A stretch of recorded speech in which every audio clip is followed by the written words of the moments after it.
So our topic for today is NCLEX RN test plan. This is the newest version of the test plan. This was effective April 2023 onwards. This is one of the most important documents that you have to read and be familiar about before you even review for your NCLEX. He'll show you it'll tell you how the exam was developed, what are the contents of it, how the NCLEX exam will be administered,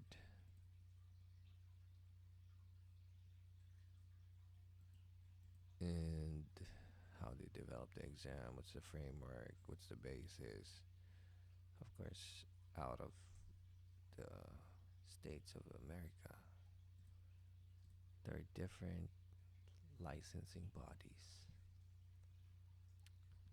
with different scope. I mean,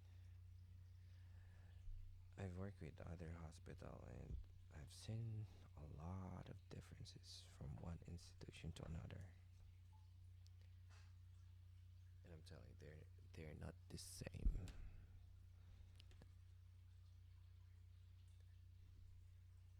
And it also includes the classification of cognitive levels. This is where um, the science of educating different age groups, different testing. Um, how do they test your knowledge, your skills, your judgment? And this will play a big part of you practicing your profession as a nurse in the future. So each has categories. Four categories are safe and effective care environment, health promotion and maintenance, psychosocial integrity, physiological integrity, and under that there are different subcategories that you have to be familiar about. Those are just big groups that that are part or that makes up this examination or testing. So imagine you have a patient. You're taking care of one patient with shortness of breath. So as a new nurse, how are you going to take care of them? What are the components of taking care of this patient with shortness of breath? Of course, number one is how are you going to take care of him? This is a human being. They have their own, they come from different culture, different religious beliefs, maybe an age group, could be a child, could be an elderly. Um, some of them have different comorbidities that you have to also consider. And now, here on this part, clinical judgment, the observed outcome of critical thinking and decision making. This is where your thought process will be tested. As a nurse, as a new nurse, I would, I'd like to make sure that this nurse will use his critical thinking skills and make life-saving decisions.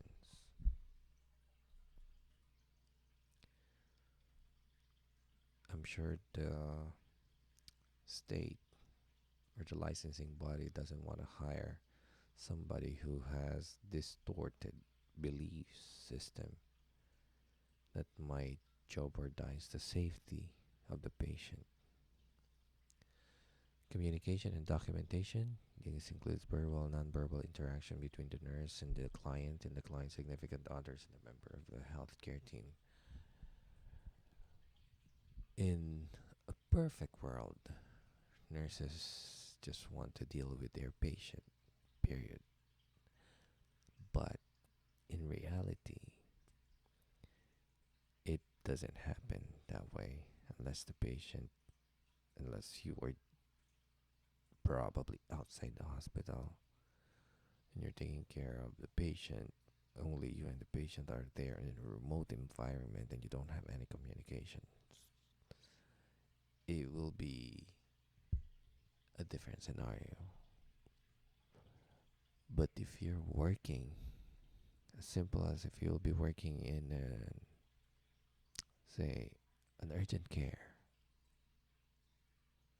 you still will deal with or want your patient, the relative, the doctor, the other staff that are involved with the care of the patient.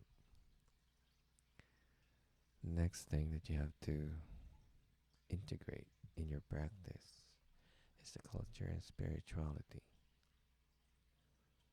So during your initial contact or prior to that, we have to, I mean, there's a part of the hospital registration that they will take all of this information and then put it in the electronic medical system.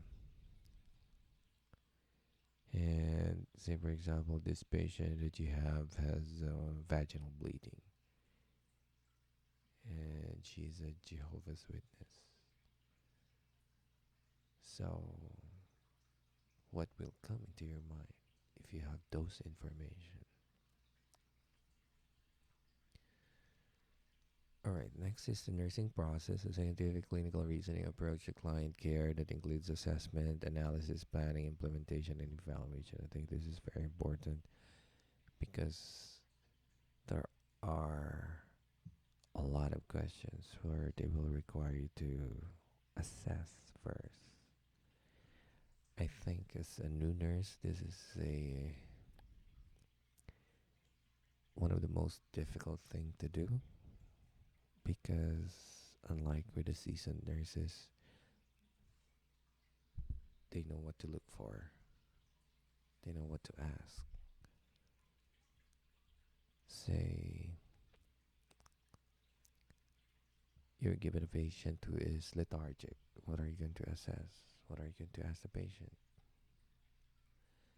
Because when you're given a lethargic patient, there are thousands of reasons that this patient might be, or that's causing this patient to have this altered mental status. And without any experience or with limited experience, how are you going to deal with it? Next is teaching, learning, facilitation of acquisition of knowledge, skills, abilities, promoting a change in behavior. So part of your, our job description as a nurse is to educate the patient and their family about the plan, the medical diagnosis. If they ask you what's this diagnosis all about, of course that's the doctor's, I mean, part to explain it to them. But what if the patient asks more questions? Because in reality, some doctors doesn't stay that long, and some of them do not invest time to give a detailed education or explanation about the diagnosis and the treatment plan.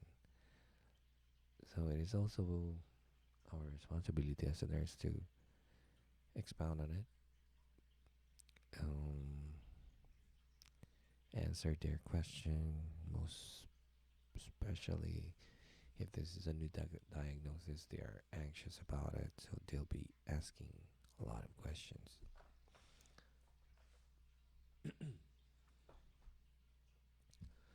So the clinical judgment, it engages multi-step process that uses nursing knowledge to observe, assess, presenting situation. So this is what I've mentioned earlier. That there are cues that you have to be sensitive about, like the history.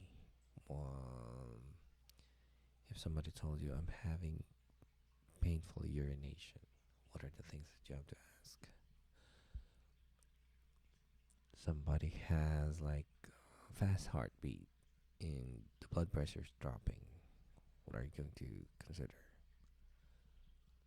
Analyze cues, prioritize hypotheses. So in your mind, you're with all those information that you have gathered, you will be processing those, and your decision will be based on those data. Of course, you have to check also urgency, likelihood, risk, difficulty, time constraints. So these are the things that sometimes affect our delivery of care.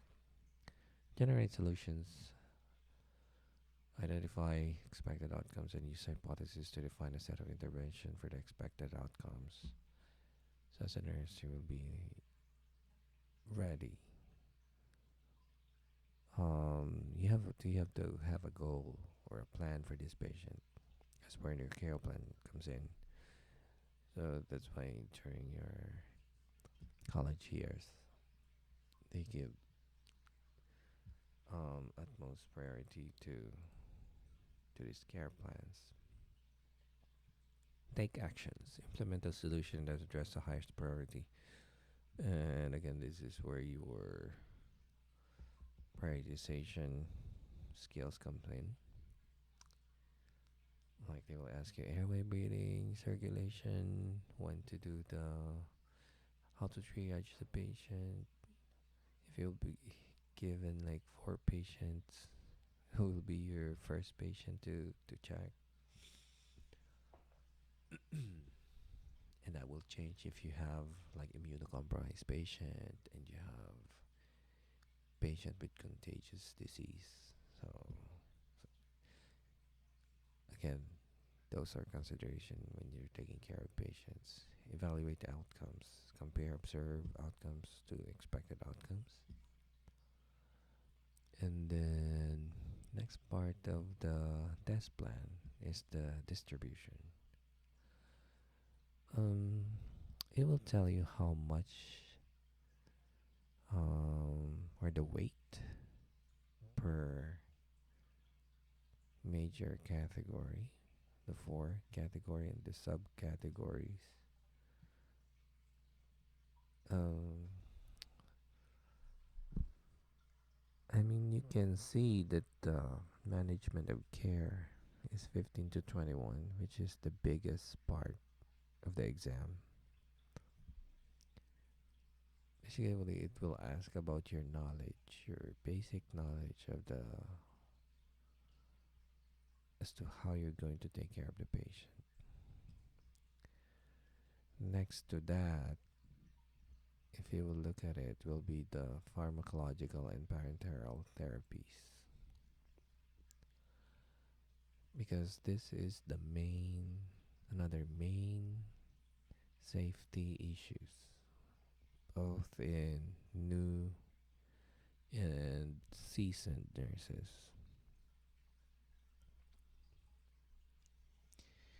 After that is the physiological adaptation, which is 11 to 17. No, not that one. I would, yeah. This is the first pharmacological, second physiological adaptation, third, fourth is safety and infection control,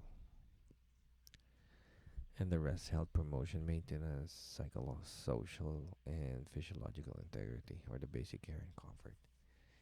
I'm not saying you have to disregard the other um, subcategories. All of them are important. All of them must be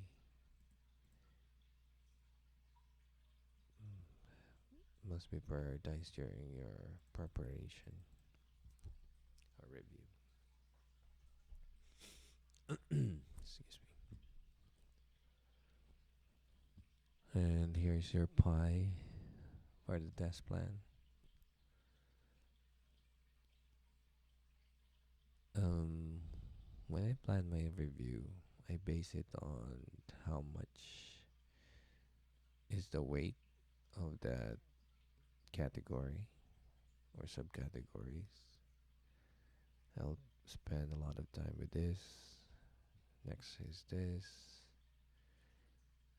And here, I mean, the distribution of numbers here are better compared to the other side.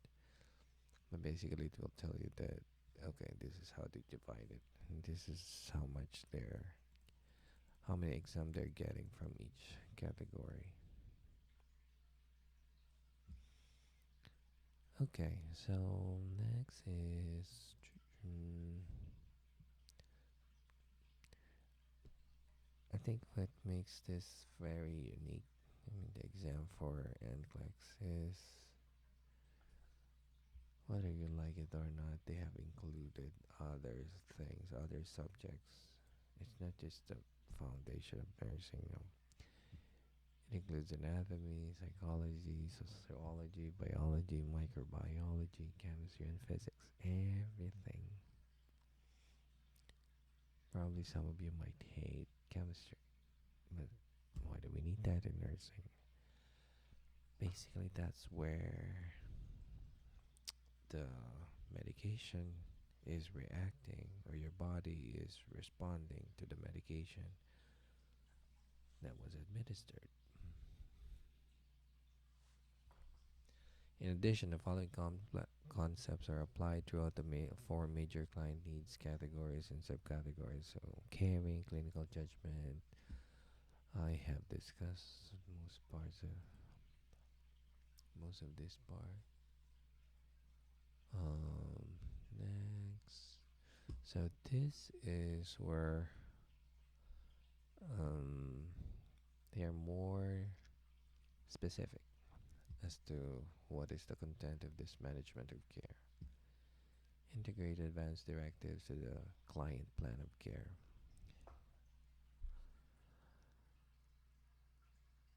It will tell you what are the decisions about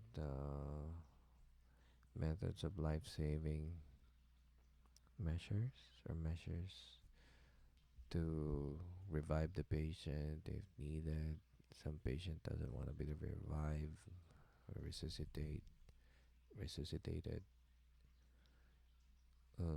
They have this decision already, so we ask if they're full code or CPR. Some people doesn't want to be resuscitated.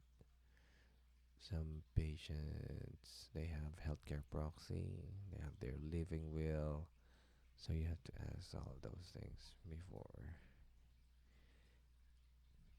um, applying CPR. Because there are instances, whether you like it or not, you will encounter this. The patient suddenly drop on the floor, having a heart attack,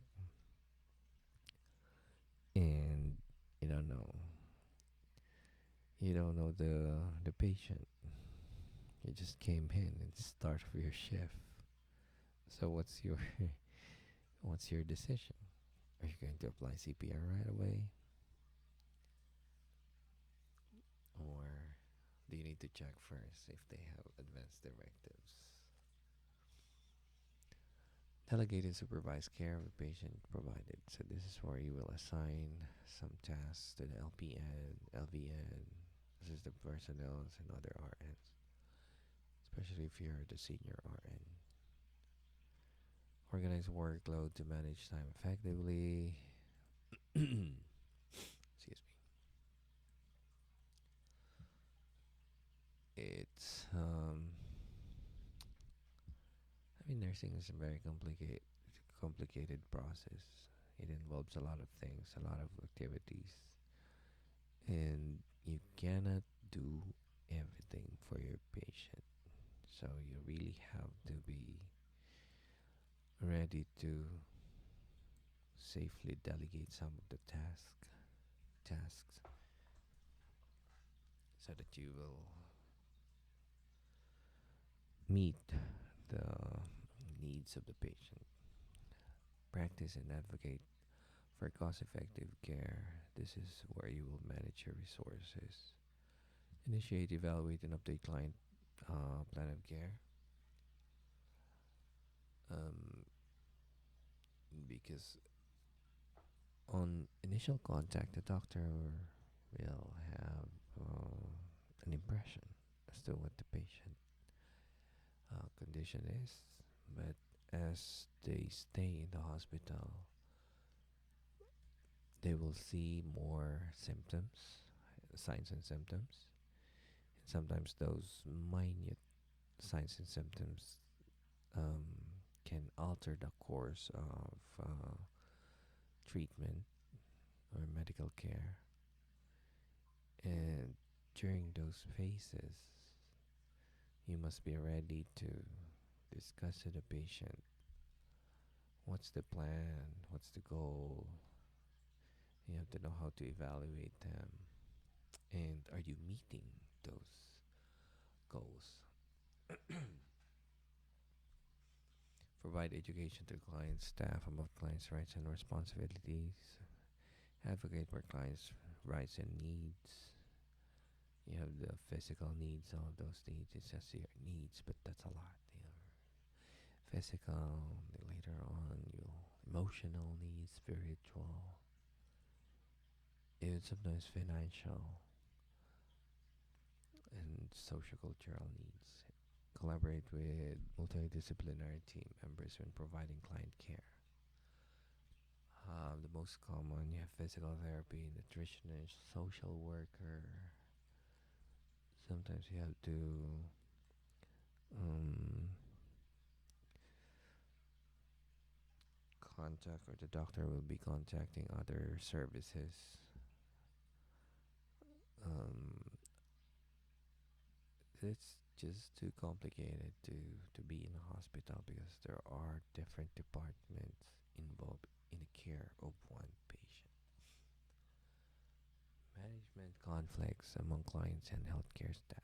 You will encounter this a lot. When there are two people coming from different backgrounds, it is expected that there will be differences. There will be conflicts sometimes. So you have to know how to deal with them, how to de escalate them. Those are soft skills. And how to safely and harmoniously carry out your duties as a nurse.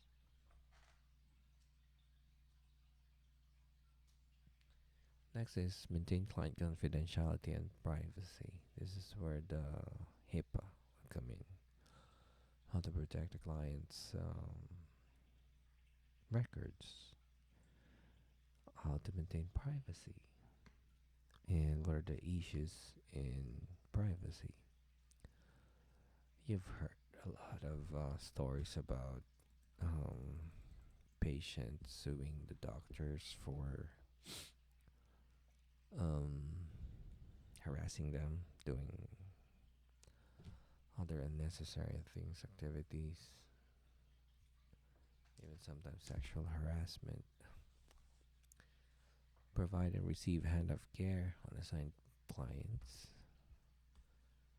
This is also very important because this maintains or strengthens the continuity of care that we need to give to the patient. Use approved terminology when documenting care. Yep. Um, confusion will arise if you have one doctor and one nurse using different terminologies, and sometimes sometimes even the abbreviation will make it difficult to understand the documents. Perform procedures necessary to safely admit, transfer, and discharge a client. Part of the process in the hospital first is the admission. What are the activities when you admit a patient? And next is transfer. You transfer from emergency room to ICU. Transfer the emergency room to regular medical surgical floor. Or sometimes you transfer from ER to OR directly because it's an emergency. Next is the discharge of a client. When you discharge a patient, they will tell you, okay, so discharge starts during admission because you're preparing things that the patient may need upon discharge. So, say for example, this patient has a fracture. So, what are your preparation for discharge? Of course, you will have to um, educate them about the wound care, educate them about the use of crutches if necessary, and what are the complications of fracture. So, from day one, you're preparing for discharge. Next, prioritize the delivery of client care based on acuity. So, in triage, they assign acuity number. So, they use 1 to 5, 1 being the most acute. These are the one that will the patients who will die within an hour or less. For those acuity or ESI of 5 or 4, those are the patients that are. Is that 5? Sorry, it's 4. The usual thing that I encounter. ESI grading. Let's see. ESI, Emergency Severity Index. So 1, I don't usually encounter 5. So I only encounter 2, 4. Wow. Or during my practice in the emergency room. Recognize and report ethical dilemmas. What are those instances that you have to recognize them? Like reporting if there is sexual transmitted disease or contagious diseases. We know that they have the right to privacy, but dealing with contagious diseases, you have to report that. There are reportable medical conditions that must be reported to the Department of Health. So for example, this is also a victim of child abuse. If your patient is a victim of child abuse, sexual abuse, domestic violence, of course you have to do something and report it. So practice in a manner consistent with the nurse's code of ethics. That's a big thing. Verify the client receives education, the client consents for care and procedure. That's the first thing that you have to secure from the patient. Even in small things, you have to ask the patient for consent. Um, Unless it's really an emergency. Receive, verify, implement healthcare provider orders. Utilize resources to promote quality care, evidence-based research. That's where the differences comes in from one hospital to another. Information technology policies and procedure recognize limitations of self, others, and utilize resources.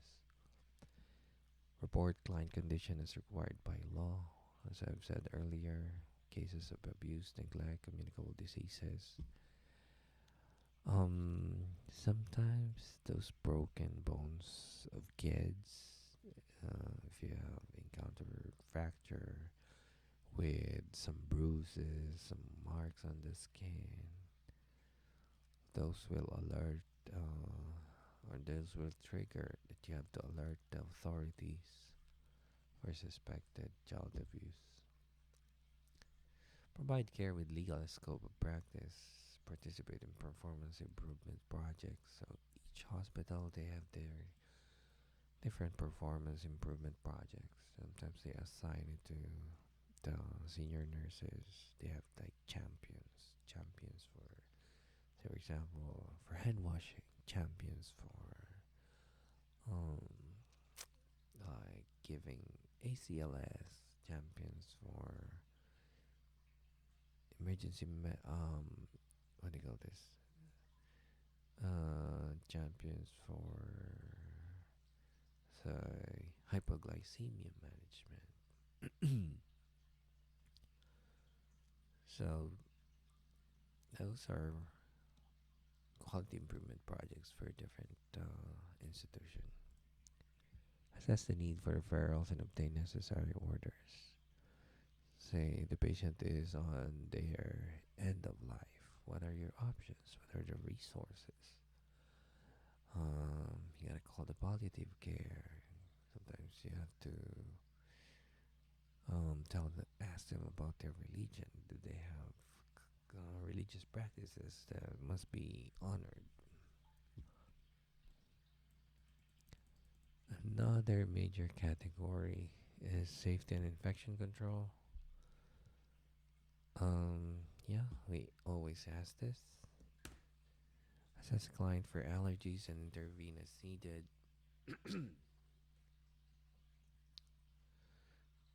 There are patient records where, or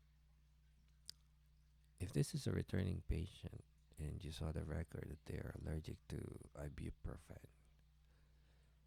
is that enough for you not to ask them again if they have allergies? What I usually do is one, I review the document, and then before I prepare the medication, I personally ask the patient, aside from the documented allergy that you have, are there any other new allergic reactions that you have encountered prior to this admission? Because as time goes by, our body changes. Sometimes our body will react differently in other chemicals, food, drugs that we might not be allergic to, and now we are. Um, a good example is those who've had COVID. They become too sensitive now to their body, their blood changes, and now it's reacting differently to different chemicals. Next is it says client care environment, promote staff safety, protect client from injury, falls. Sometimes even the nasal cannula can give you um, wound if you're not inspecting the skin. Properly identify the client when providing care, such as asking them about their name, their birthday. Those are two important checks before you do or you give nursing care. Verify appropriateness and accuracy of treatment order. You don't assume that when the doctor places an order, you don't assume that it is 100% correct. You still have to verify because sometimes because doctors are managing patients, like say 30 patients at one time. sometimes when they open their EMR and there's another patient's chart that is open in their computer, sometimes they put the order to the different patient, to that other patient. And if you assume that that's correct, then um, you'll be part of the error because you did not verify with the doctor as to the correctness or the accuracy of that order. Participate in emergency planning and response. Yes, there are drills like mass casualty, fire, flooding, hospital being affected by major emergency or weather emergencies. So that's part of that. Use ergonomic principle when providing care. This is where you do the correct body mechanics, position, proper lifting. Next is follow procedure for handling biohazards and hazardous materials. Okay, so this is where the nurse is exposed to, say for example, chemotherapy drugs. There are special handling in transporting those medication and even administration of those medication. And there are certain competencies that you have to do, you have to be trained, you have to be aware of before you get involved in those hazardous and biohazardous materials. Next is educate client on safety issues like falls, um, skin opening, even with the medication. You have to alert them. You have to make them involved with their care.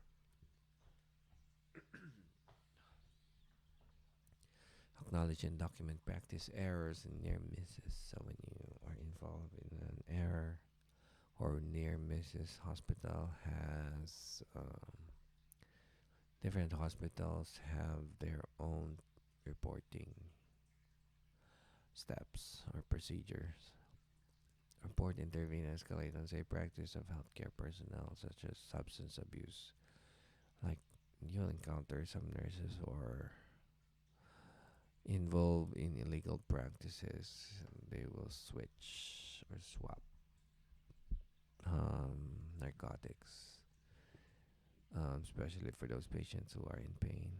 Improper care, staffing practices. Yeah, say for example, the hospital is practicing with um, low staffing for nurses, which you feel it is unsafe.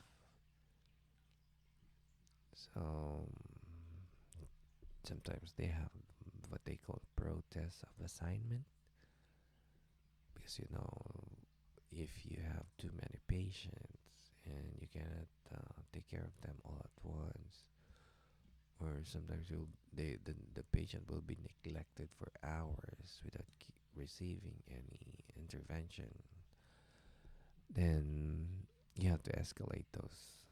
And you have the right to sometimes, if your manager or your supervisors are not listening to you, you can escalate it to the higher management level.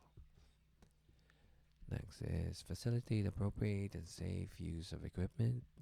Yes, in the nursing field, there are hundreds of medical equipment, different brands, different procedures. Like, say for example, lifting patients, like when they are those bariatric patients, you will need lifts. So you have to know how to use it.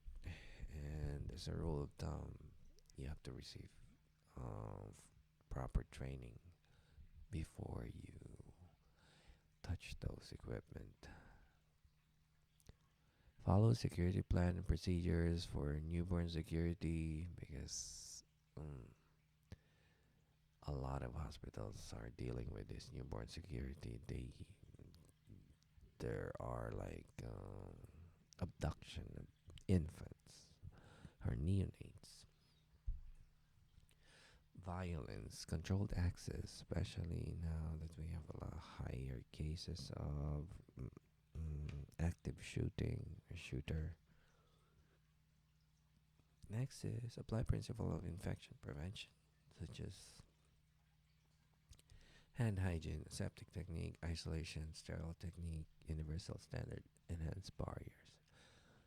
And even after COVID, this isolation techniques were reviewed and changed by hospitals. Educate client and staff regarding infection prevention measures and follow requirement using when using restraints. I'm telling you, there are hospitals that are pro restraints. They just tie a patient, and sometimes there are private hospitals which they use only restraint as a last option.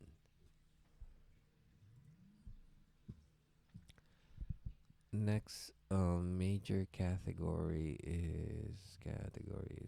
health promotion and maintenance. Nurse provides direct nursing care to the client that incorporates the knowledge of expected growth and development practice or principles, prevention, early detection of health problems, and strategies to achieve optimal health. Um, this is where you will deal with different age group. What are the health promotion activities that you can do? Say, for example, what are your priorities in handling toddler patient? What are the health teaching that you have to give to toddlers or to the parents in taking care of toddlers? Mm, provide prenatal care education, provide care education. So it's basically you are promoting care. So how are you promote care? You educate them on disease prevention and safety. Assess and educate clients about the health risks based on family, population, and community. When you read when you encounter a test item, it says an 18-year-old is concerned about infection. So because they are now sexually active, so you will give in information regarding STIs, how to prevent them, and what are the signs and symptoms that they have to check, and what are the options that they have to take, especially if they encounter those kind of situation. Assess and educate clients about health risk based on family, population, and community. Yeah. Assess clients' readiness to learn, learning preferences, barriers into learning, especially language, disability, educational status, or educational achievement. And the other one is socioeconomic status, because that's also affecting how they perceive medical care. Plan and or participate in community health education. Educate client about preventative care and health maintenance recommendation. Provides resources to minimize communication barriers. A lot of things are going on now in the hospital where they use translator. Could be by phone, video. Um, so yeah, that's those are the ways to reach out to those population with disability or language or communication barriers. Perform targeted screening assessments if it's a vision problem, nutrition, depression. Educate client about prevention and treatment of high risk health behavior. Assess client ability to manage care in home environment and plan care accordingly. So most patients only stay in the hospital for 3 days. So after 3 days, where are they going? Are they going home? Are they going to nursing home? Or are they going back to their assisted care? So yeah, it's important for you to know the system and where will the patient go after stay in the hospital. Next is perform comprehensive health assessment, which is a major part of the nursing process. Psychosocial integrity. The nurse provides direct nursing care that promotes, supports emotional, mental, and social well-being of the client experiencing stressful events, as well as the clients with acute or chronic mental illness. This is commonly neglected part in the society and even in the household, the mental and stress management. This client for abuse, neglect, report, intervene, and escalate. So, as I've said, sexual abuse, home or domestic violence, um, elderly abuse, child abuse, those must be reported or escalated. Incorporate behavioral management techniques when caring for a client. Yes. Different age group, different behavior, different um, people from different walks of life, they have their own behavior. Assess client for substance abuse or toxicities, intervene as appropriate, especially those who are altered mentally when they come into the emergency room. Assess clients' to ability to cope with life changes. Say this is a patient with infected foot and they are for amputation. So, how are you going to deal with that? How are you going to explain to the patient, or how are you going to support the patient during that time, challenging time? Assess the potential for violence and use of safe precaution. There are patients who can be very aggressive, especially some of them with dementia. Um, Other patients who are under the influence of drugs or alcohol can also be potentially be violent. Incorporate client culture practices, beliefs when planning and providing care. Provide end of life care education to the clients. Assess client support system to aid in plan of care. Yes. Family members um, is a big thing as a source of support during this challenging time or stressful situation. And at the same time, you'll be able to gather more information.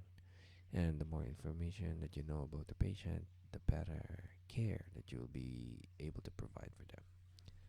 Provide care for client experiencing grief of loss, grief or loss. Um, when you, if you can recall, it was discussed in your, I think during the fundamental, when you received the fundamental our foundation of nursing care lecture.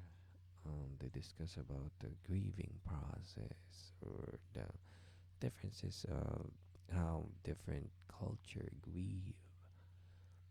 Next is provide care and education for acute and chronic psychosocial health issues like addiction, dependency, depression, dementia, eating disorders. Next is assess psychosocial factors influencing care, plan prevention or intervention, such as occupational, spiritual, environmental, and financial. Self explanatory. Provide appropriate care for client experiencing visual, auditory, and or cognitive alteration. Yes, if this is blurry vision, so what are the things that you have to consider safe, especially safety, auditory?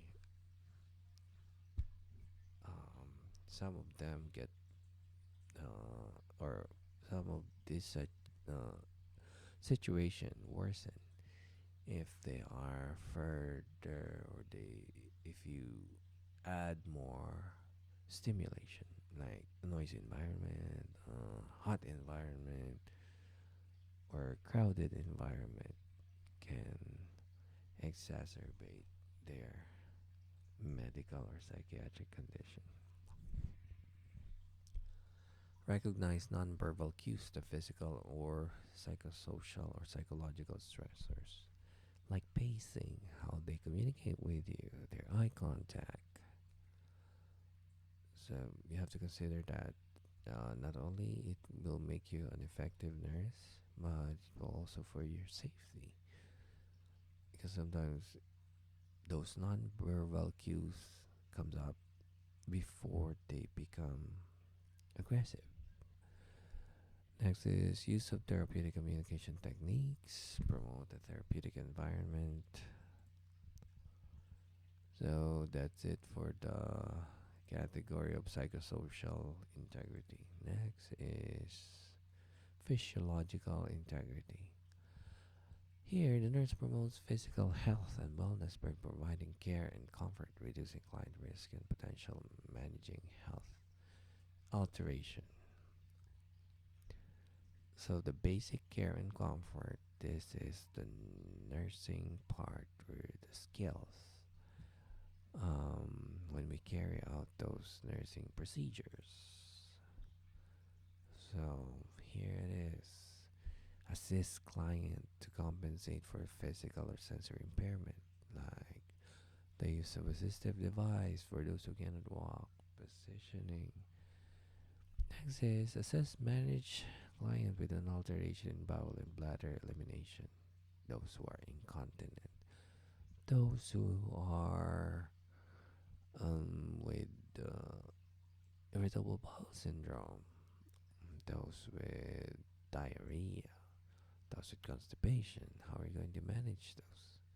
Very simple condition or situations, but it requires your knowledge and skills as to how you're going to deal with them.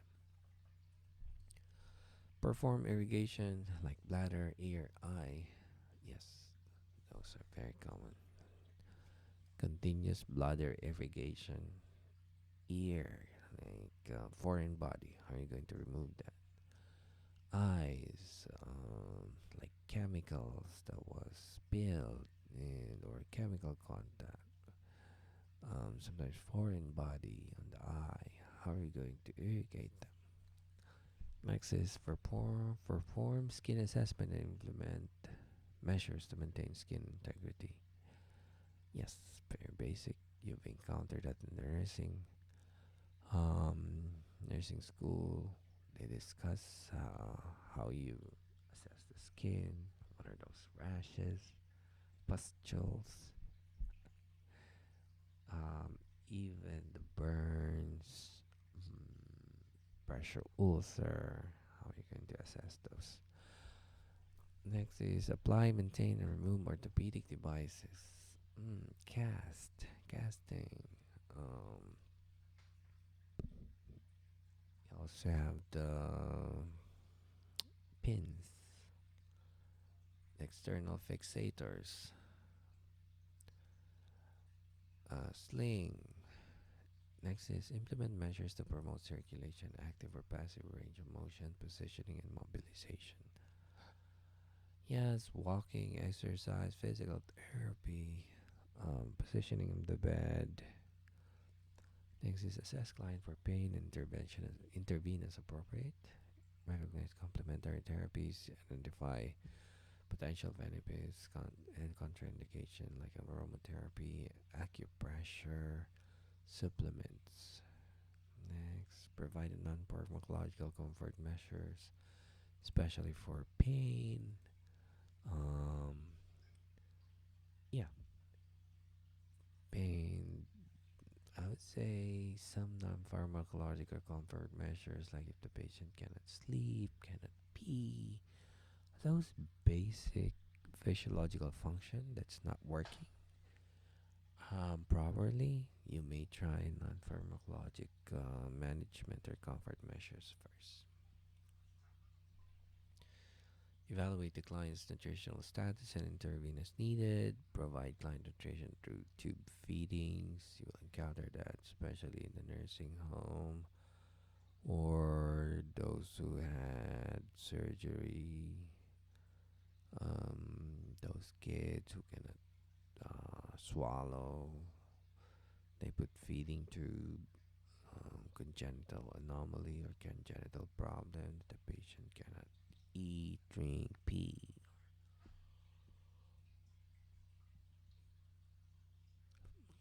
Next, client intake, output, and intervenence needed.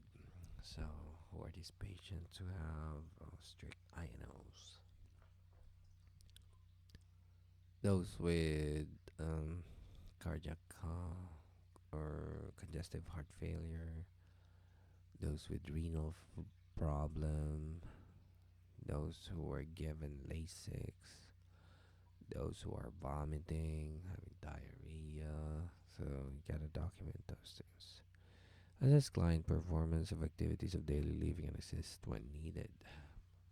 And perform post-mortem care. Assess client sleep, rest pattern, and intervene as needed. Next is the pharmacological therapies, environmental therapies. This includes blood products administration, access or maintain central venous access devices like the PIC line, midline. I would say PIC line because midline is not a central access. Um, what else? Or central catheter, CV. Perform calculation needed for medication administration. Yes. Giving heparin, insulin, antibiotic computation. This is big for pediatric patient. Perform calculation. Okay, then evaluate client response to medication. Reassessment of pain. Reassessment of temperature. If you educate client about medication, we could discuss that. Prepare and administer medication using rights of medication administration. 10 rights. Review pertinent data prior to medication administration, like contraindication, allergies, lab results. Like if you'll be giving Coumadin, what are you going to check? Potential interactions with medications, with fluids, before you give any medication. Next, participate in medication reconciliation process. So every shift, we reconcile the doctor's order, medication order, make sure it's still valid, it's updated, and it's the right dose, all the rights. Next, titrate dosage of medication based on assessment and ordered parameters.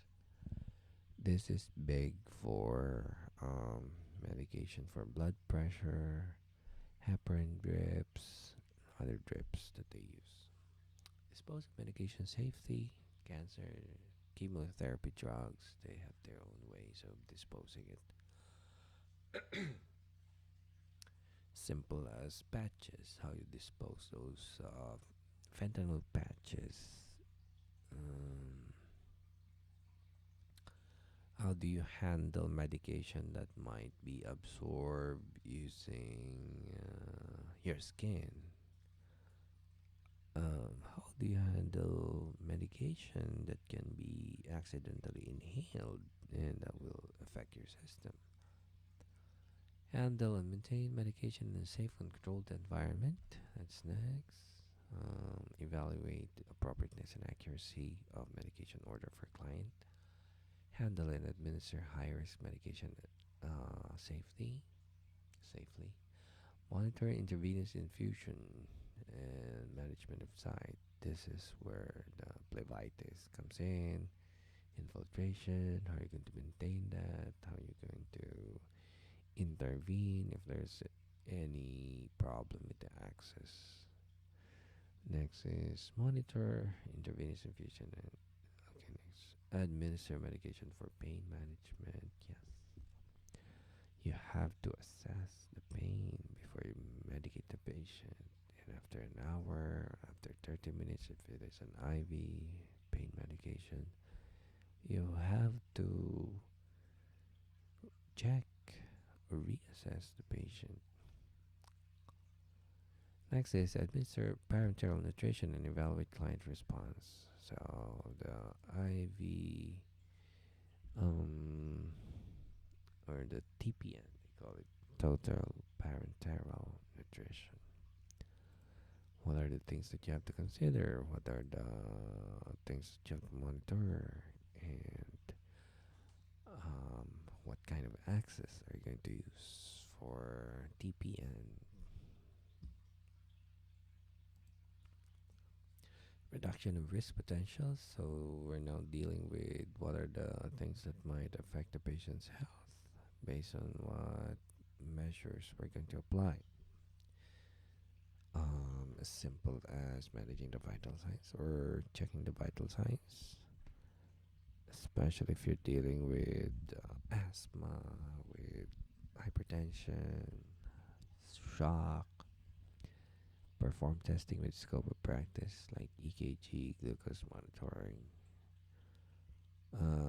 Some hospital they don't want you to do the EKG because they have trained PCT to do it, and others they're expecting you to do it as part of your competency.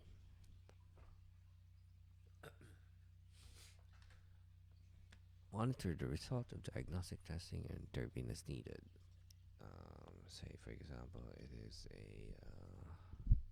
X-ray, and you found that in the X-ray the patient has a quarter in his belly. So what are you going to do?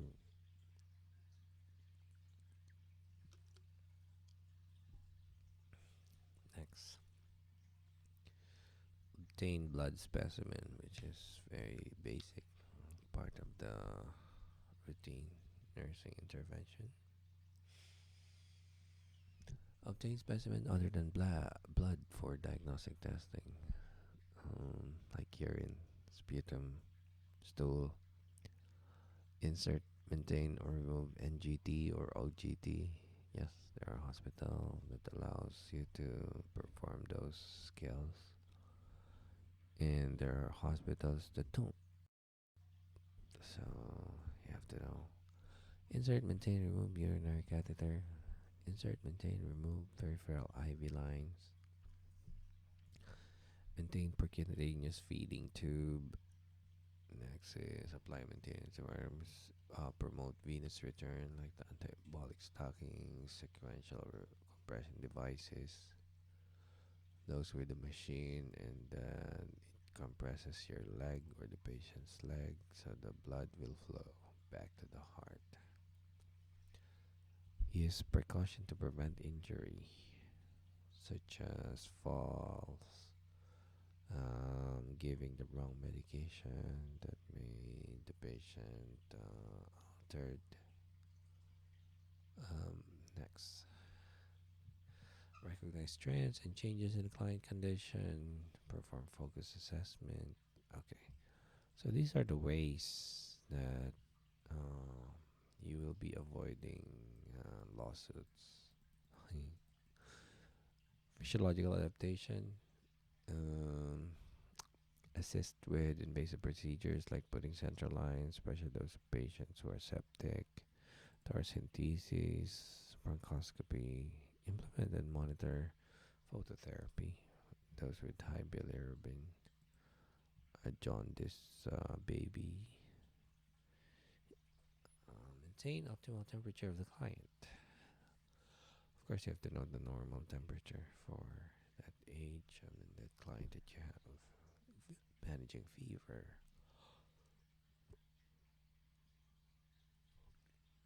Monitoring care for client on a ventilator. You will encounter patients on ventilator. How to take care of them.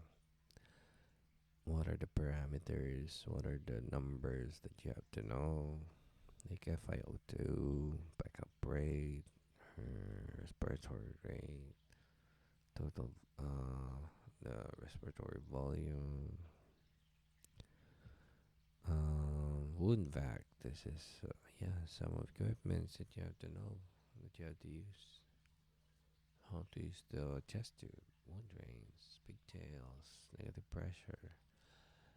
Perform managed care of clients receiving peritoneal dialysis, suctioning, wound care. So these are again the skills that you have to know as a nurse.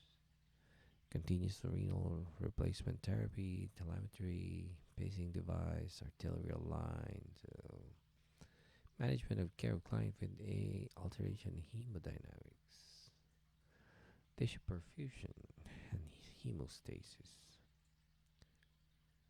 And next, educate client about the chronic and acute condition.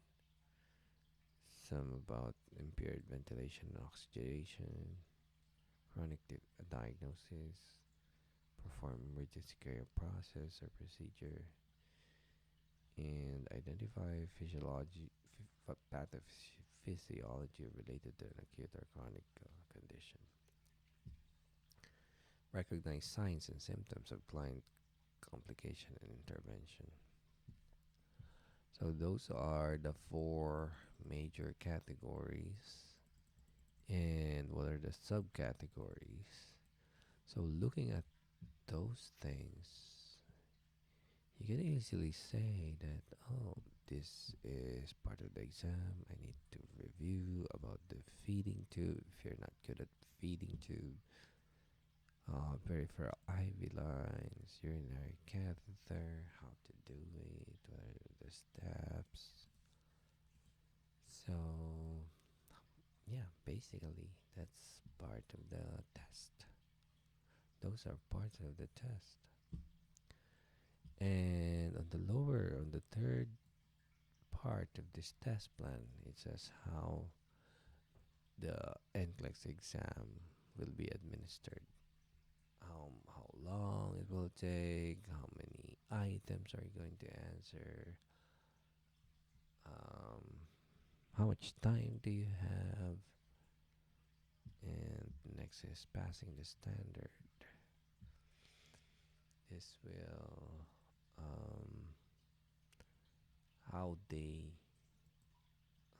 align the exam to the requirement of the licensing bodies,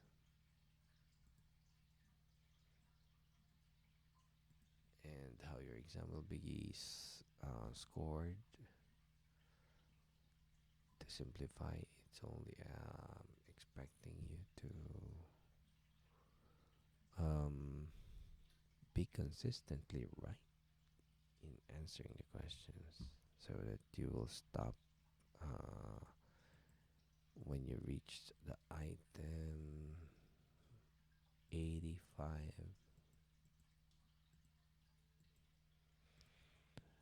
Okay, so next, pretest items. So CAT to function properly, the difficulty of each item must be known in advance. The degree of difficulty is determined by administering the items as pretest. There are 15 pretest items in your exam. And yeah, the computer determines if you're really competent as a new graduate nurse getting his or her new license or first license. Alright, there's just some terminologies and other things to prepare you for your NCLEX.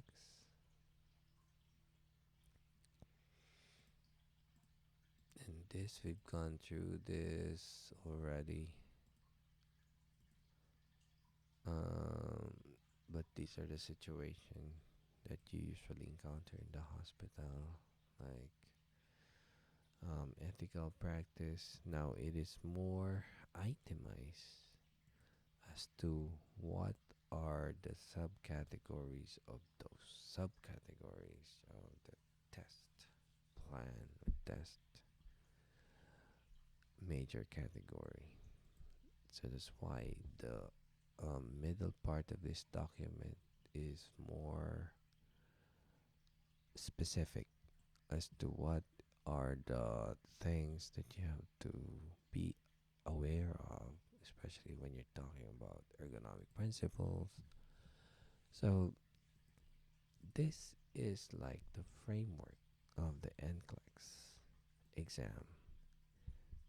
And I believe that if you if you do not review this whole document, you're missing like 90% of the information that you need to know about your exam. So this is like a bonus from NCLEX